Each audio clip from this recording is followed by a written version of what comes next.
BRS TV breaking news చూస్తున్నాం. వైద్య కళాశాలలు ప్రైవేట్ పరం వద్దు. సీనియర్ జర్నలిస్ట్ తెలుగు ఈరన్న వెల్లడి. ప్రజల సొమ్ముతో ప్రభుత్వం నిర్మిస్తున్న ప్రైవేట్ మెడికల్ కాలేజీలను ప్రైవేట్ పరం చేస్తే ముఖ్యమంత్రి చంద్రబాబుకు ప్రజలు వ్యతిరేకించి బుద్ధి చెబుతారని అన్నారు.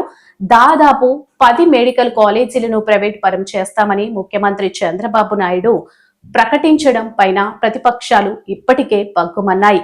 కాబట్టి చంద్రబాబు నాయుడు గతంలో చేసిన పొరపాట్ల వల్ల అధికారాన్ని కోల్పోయారు. అయితే ఇప్పుడు తిరిగి అధికారంలోకి వచ్చి ప్రైవేటు జపం చేయడం వల్ల ప్రజల్లో తీవ్ర వ్యతిరేకత. ముఖ్యంగా ఆధునిలో నిర్మిస్తున్న ప్రభుత్వ మెడికల్ కాలేజీలో 60% పూర్తి కావడం జరిగిందని, ఆ విద్యా సంవత్సరం ప్రారంభంకు కావలసిన మెడికల్ కాలేజీలను చంద్రబాబు నాయుడు ప్రభుత్వం నిలిపివేయడం వల్ల పేదలు, మధ్యతరగతి విద్యార్థులు వైద్య విద్య కోల్పోయి వీధులు పడ్డారని, ఆధునిలో మెడికల్ కాలేజీ నిర్మాణం జరిగితే డివిజన్ లో ఆదోని, ఎమ్మిగనూరు, పత్తికొండ, మంత్రాలయం, ఆలూరు నియోజకవర్గంలో ఉన్న 20 లక్షల మందికి వైద్యం అందుతుందని, ప్రైవేటు పరం చేస్తే ఫీజుల పేరుతో ప్రజలను దోపిడీ చేస్తారని పేర్కొన్నారు. చంద్రబాబు నాయుడు వైద్య కళాశాలను ప్రైవేట్ పరం చేయరాదని అన్నారు. ఇవాళ ఒక ప్రైవేటు సంస్థలు కూడా సంక్షోభంలో ఉన్నాయని, కొన్ని సంస్థలు సంక్షేమంలో ఉంటూ మూత పడుతున్నాయని, కాబట్టి ప్రభుత్వ రంగంలోనే మెడికల్ కాలేజీలను ఏర్పాటు చేసి నిర్వహించాలని కోరారు. చంద్రబాబు నాయుడు ప్రజా ఆగ్రహానికి గురై అధికారం కోల్పోయి తిరిగి అధికారంలోకి వచ్చినప్పటికీ ఆయన గతంలో చేసిన విధానాలనే అదే విధానాలను కొనసాగించడం పట్ల ప్రజల్లో కూడా తీవ్రమైనటువంటి వ్యతిరేకత అర్థమవుతుంది. అలా కాకుండా ఉదాహరణ చెప్తే ప్రభుత్వ సొమ్ముతో అంటే ప్రజల సొమ్ముతో నిర్మించినటువంటి మెడికల్ కాలేజీలను ప్రైవేటు పరం చేస్తానని ప్రకటించడం పట్ల కూడా ప్రజల నుంచి తీవ్రమైనటువంటి వ్యతిరేకత వ్యక్తమవుతుంది. రాజకీయ పార్టీలు అయితే మామూలుగానే వ్యతిరేకిస్తాయి కాబట్టి ఇక ప్రజలు కూడా తీవ్రంగా ఈ అంశాలను పట్ల ఆగ్రహం వ్యక్తం చేస్తున్నారు. అలాగే ప్రైవేటు సంస్థలు కూడా ఇవాళ అంత సంతృప్తికరంగా పనిచేయట్లేదు. ఎందుకంటే ఆయనకు అనుభవం ఉంది, కానీ అనుభవాన్ని ప్రజల యొక్క సంక్షేమానికి ఉపయోగిస్తే చాలా బాగుంటుంది. ఒకప్పుడు బిల్ క్లింటన్ సమావేశం హైదరాబాద్లో ఏర్పాటు చేసినప్పుడు సాఫ్ట్వేర్ దిగ్గజం సత్యం కంప్యూటర్స్ అధినేత రామలింగరాజును బిల్ క్లింటన్ పక్కన కూర్చోబెట్టి ఆయనను ఆకాశానికి ఎత్తారు. మరి ఈరోజు ఆయన కటకటాల వెనుక ఉండి అనేక కేసుల్లో ఇరుక్కోవడం జరిగింది. అంతేకాకుండా దేశంలో చాలామంది ప్రైవేట్ వ్యక్తులు సంస్థలను నిర్మిస్తామని పేరుతో అప్పులు చేసి విదేశాల్లో దాక్కుంటున్నారు. అంతెందుకు, ఒకప్పుడు మన కంప్యూటర్ యుగాన్ని సృష్టించానని చెప్తున్న చంద్రబాబు నాయుడు చెప్పే కంప్యూటర్ వ్యవస్థ ఇవాళ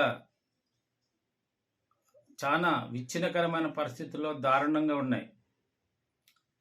విప్రో, టీసీఎస్, ఇన్ఫోసిస్ లాంటి సంస్థలు, దిగ్గజ సంస్థలు కూడా ఉద్యోగులను, అధిక జీతాలు ఇస్తున్నటువంటి ఉద్యోగులను తొలగించి ఇవాళ చాలా చౌకగా పనిచేస్తున్నటువంటి వారిని తీసుకుంటున్నారు. అంతెందుకు, కర్నూలులో తీసుకుంటే రాయలసీమ పేపర్ మిల్లు మూతపడింది, టీఎంటీ మూతపడింది, బిర్లా కంపెనీ మూతపడింది. ఆదోన్లో రాయలసీమ మిల్లు, కొతారి మిల్లు, ఎమిగనూరులో స్పిన్నింగ్ మిల్లులు కూడా మూతపడినటువంటి పరిస్థితి. ఏ రంగం కూడా, ప్రైవేట్ రంగం కూడా అంత సంతృప్తికరంగా లేదు. కాబట్టి ప్రభుత్వ రంగం, ముఖ్యంగా విద్యా వైద్యానికి ప్రభుత్వ రంగమే ప్రాధాన్యత ఇచ్చి వాటిని ప్రోత్సహించాలి. అది వదులుకొని ఇవాళ చంద్రబాబు నాయుడు ప్రభుత్వ సొమ్ముతో, ప్రజల సొమ్ముతో నిర్మించినటువంటి కాలేజీలను, మెడికల్ కాలేజీలను ప్రైవేట్ పరం చేయడం అనేటువంటిది చాలా శోచనీయమైన విషయం. నిజం చెప్పాలంటే వైకాపా అధినేత జగన్మోహన్ రెడ్డి తన పరిపాలనలో ఎక్కువ శాతం సంక్షేమంతో పాటు అలాగే వైద్యము, విద్యారంగానికి చాలా పెద్దపీట వేశారు. స్వాతంత్రం వచ్చి 75 సంవత్సరాలు కావస్తున్నప్పటికీ ఆంధ్రదేశంలో మెడికల్ కాలేజీలు 12 మాత్రమే ఉంటే జగన్మోహన్ రెడ్డి తన 2 సంవత్సరాల పరిపాలన కాలంలో ఒకేసారిగా 17 మెడికల్ కాలేజీలను రాష్ట్రానికి తీసుకురావడం చాలా అభినందనీయం, హర్షణీయం.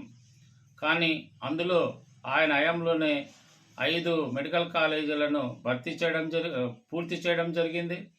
ఇంకా 12 కాలేజీలు అసంతృప్తిగా 80%, 60%, 50% నిర్మాణాలు జరిగాయి.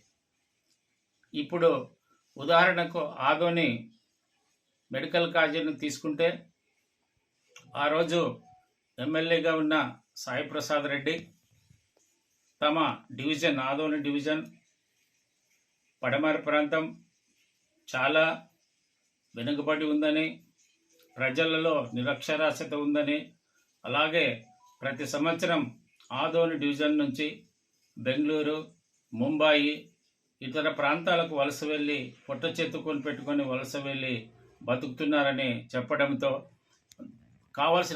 తనకు కావాల్సిన మెడికల్ కాలేజీని ఏర్పాటు చేయాలని చెప్పడంతో ఆదోనిలో మెడికల్ కాలేజీ ఏర్పాటు చేయడమే కాకుండా 464 కోట్ల రూపాయలు ఆదోని మెడికల్ కాలేజీ కోసం మంజూరు చేయడం జరిగింది. రెండవ దశలో వచ్చినటువంటి ఆదోని మెడికల్ కాలేజీని వైఎస్ జగన్మోహన్ రెడ్డి పాలనలో పూర్తి చేయకపోవడం జరిగింది. ఇలాంటివి రాష్ట్రంలో దాదాపు 10 మెడికల్ కాలేజీలు ఉన్నట్లు సమాచారం.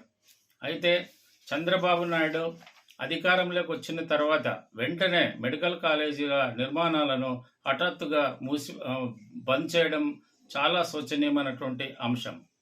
ఆ తర్వాత చంద్రబాబు నాయుడు ఒక సంవత్సరం పాలన తర్వాత ఇప్పుడు మెడికల్ కాలేజీలను మంజూరు చేస్తున్నట్లు ప్రకటించడం వరకు చాలా బాగుంది. కానీ ఒకేసారి 10 మెడికల్ కాలేజీలను ప్రైవేట్ పరం చేస్తున్నట్లు ప్రకటించడంతో రాజకీయ పార్టీలు, విద్యార్థి సంఘాలు ఒకేసారి బగ్గుమంటున్నాయి.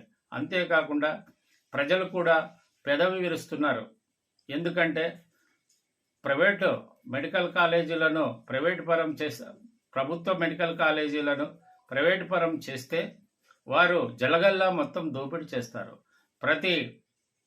ప్రతి రిపోర్టుకు డబ్బులు వసూలు చేయడం, ప్రతి వ్యాధికి డబ్బులు చేసి ధనార్జనంగా ప్రభుత్వ మెడికల్ కాలేజీ ప్రైవేట్ వ్యక్తులు తీసుకొని నాశనం చేసేస్తారు వ్యవస్థను. కాబట్టి ఈ వ్యవస్థ ఇలాగే కొనసాగరాదని ప్రైవేట్ రంగం నుంచి ప్రభుత్వ రంగంలో మెడికల్ కాలేజీలు ఉండాలని చెప్పి అందరూ ముక్తకంఠంతో కోరుతున్నారు. అంతేకాకుండా ఆదోని మెడికల్ కాలేజీ నిర్మాణం యొక్క ఆవశ్యకత ఎంతో ఉంది అని ఇందాక చెప్పాను, చాలా వెనుకబడ్డ ప్రాంతం కాబట్టి.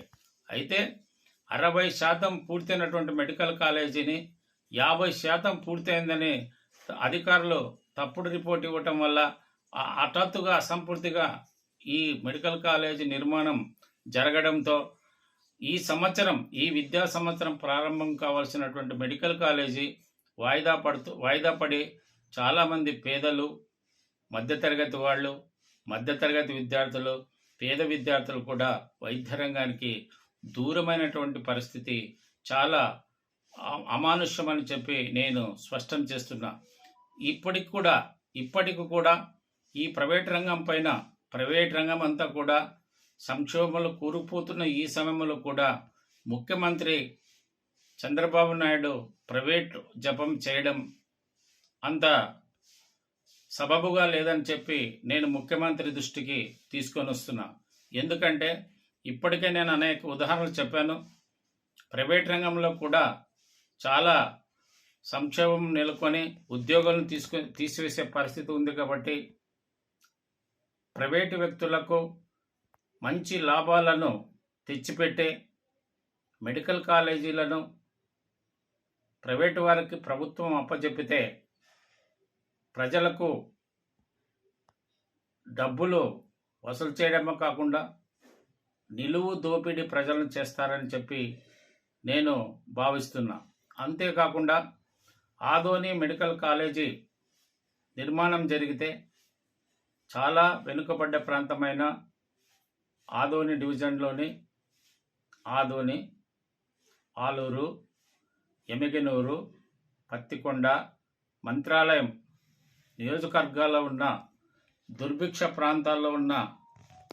ప్రాంతాల్లో నివసించే ప్రజలకు వైద్యం సకాలంలో అందుతుంది. ఇప్పుడు పరిస్థితి ఎలా ఉందంటే, చిన్న పాము కరిచినా లేదా తేలికపాటి ఆపరేషన్లు చేయాలన్నా కూడా ఆదోని నుంచి 110 కిలోమీటర్ల దూరంలో ఉన్న కర్నూలు జనరల్ ఆసుపత్రికి వెళ్ళి అక్కడ వైద్యం అందుకోవాలి, లేదా ప్రైవేటు వైద్యం పొంది ప్రజలు దోపిడీకి గురవుతూ లక్షలు ఖర్చు పెట్టుకుంటున్నారు. ఇలాంటి ప్రాంతంలో మెడికల్ కాలేజీని ఏర్పాటు చేయడం నిజంగా అత్యంత ఆవశ్యకతతో కూడుకున్నటువంటిది.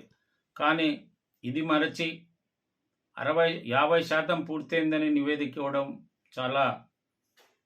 చాలా తప్పు అని చెప్పి నేను స్పష్టం చేస్తున్నా. ఎందుకంటే ఈ మెడికల్ కాలేజీ నిర్మాణానికి నాబార్డ్ సంస్థ రుణాలు అందజేసింది. కాబట్టి ఇటీవలనే నాబార్డ్ సంస్థకు చెందినటువంటి అధికారులు ఇక్కడికి వచ్చి దాదాపు 60% నిర్మాణం పూర్తయిందని చెప్పి వారు స్వయంగా చెప్పడం జరిగింది. అంతేకాదు ఆదోనిలో బోధనకు కావలసిన 30 పడకల ఆసుపత్రిని కూడా పూర్తిగా నిర్మించారు. ప్రజలకు కావాల్సినటువంటి వైద్యం కోసం పరికరాలు కూడా సిద్ధం చేశారు. రేపో మాపో వైద్య సిబ్బంది, ప్రొఫెసర్లు, సిబ్బంది, ఉద్యోగులు వస్తారని చెప్పి చెబుతున్న సమయంలో మళ్ళా హఠాత్తుగా అందరిని కూడా తిప్పి పంపారు. అంతేకాకుండా మన medical college, Adoni medical college నిర్మాణాన్ని నిలిపివేశారు. ఇప్పుడు కోట్లు ఖర్చు తెచ్చినటువంటి పరికరాలన్నీ కూడా వృధాగా పడి ఉన్నాయి. ఈ దుస్థితికి కారణం తెలుగుదేశం ప్రభుత్వం అని ప్రతిపక్షాలు తీవ్రస్థాయిలో విమర్శిస్తున్నాయి. వైకాపా నాయకుడు మాజీ ఎమ్మెల్యే సాయిప్రసాద్ రెడ్డి ఆధ్వర్యంలో నిన్నటి రోజున పెద్ద ఎత్తున మెడికల్ కాలేజీ వద్ద ఆందోళన కూడా చేశారు. కాబట్టి ఇప్పటికైనా చంద్రబాబు నాయుడు గారు ఈ ప్రైవేటు జపం మానుకొని 10 మెడికల్ కాలేజీలను ఖచ్చితంగా ప్రభుత్వ ఆధ్వర్యంలోనే వైద్యం ప్రజలకు అందించాల్సిన ఆవశ్యకత ఉందని చెప్పి నేను ముఖ్యమంత్రి గారికి విజ్ఞప్తి చేస్తున్నాను. ఇలాగే ప్రైవేటు పరం జపం చేస్తే ప్రజలు ఊరుకోరు, అన్నీ ఆలోచిస్తారు. వారు తగిన సమయంలో ఖచ్చితంగా తెలుగుదేశం ప్రభుత్వానికి తగిన గుణపాఠం కూడా చెప్తారని చెప్పి నేను విన్నవించుకుంటున్నాను. అంతేకాకుండా ఈ అధికార పార్టీ వాళ్ళు తమకు పట్టదన్నట్లు ఉంటున్నారు. అది తప్పు. ఇది ఆదోని డివిజన్లో ఉన్నటువంటి దుర్భిక్ష ప్రాంతమైన, కరువు ప్రాంతమైనటువంటి 5 నియోజకవర్గాల ప్రజలకు 20 లక్షల మందికి వైద్యం అందించే సంస్థ కాబట్టి వారు కూడా ప్రభుత్వం పైన ఒత్తిడి తీసుకురావాల్సిన అవసరం ఉంది. అలాగే అధికార పార్టీలో ఎమ్మెల్సీ ఉన్నారు. అలాగే ఆదోని ఎమ్మెల్యే మిత్రపక్షం బీజేపీ ఎమ్మెల్యే పార్థసారథి ఉన్నారు. కాబట్టి వీరు ముఖ్యమంత్రి దృష్టికి తీసుకుని వచ్చి ఈ యొక్క ప్రైవేటు వ్యక్తులకు, ప్రైవేటు సంస్థలకు, ప్రైవేటు దిగ్గజాలకు మెడికల్ కాలేజీలను, ప్రభుత్వం సొమ్ముతో నిర్మించిన మెడికల్ కాలేజీలను ప్రైవేటు పరం చేస్తే ప్రజలు ఖచ్చితంగా చంద్రబాబు నాయుడుకు వ్యతిరేకం అవుతారని చెప్పి స్పష్టం చేస్తున్నాను. నా పేరు తెలుగు ఈరన్న, సీనియర్ జర్నలిస్టు, ఆదోని.